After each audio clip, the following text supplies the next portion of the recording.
Meron tayo ditong crystal candies.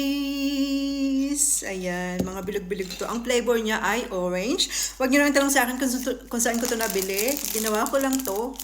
Ito yung malalaki. Ito naman ay mga bilog-bilog. Pinagdikit-dikit ko lang to. Tapos, itong mga ganito niya, hinati-hati ko lang siya. Tapos, dinikit ko dyan. Tapos, pinatigas ko siya. Natry ko na ito nung medyo jelly pa siya. Pero ngayon na matigas na siya, first time kong itatry. Cheers!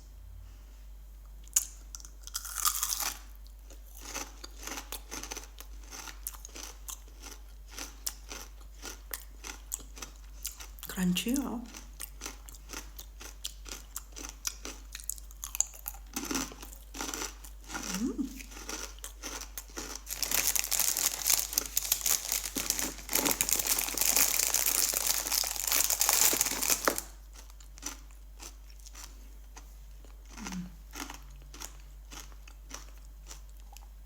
Ganyan yung itsura niya.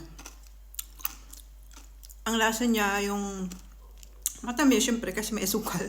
Saka meron siyang agar-agar, pero hindi nalalasahan yung agar-agar. Ang nilalasahan ko sa kanya yung orange, yung flavor niya. At saka yung syempre, asukal, matamis. Sarap.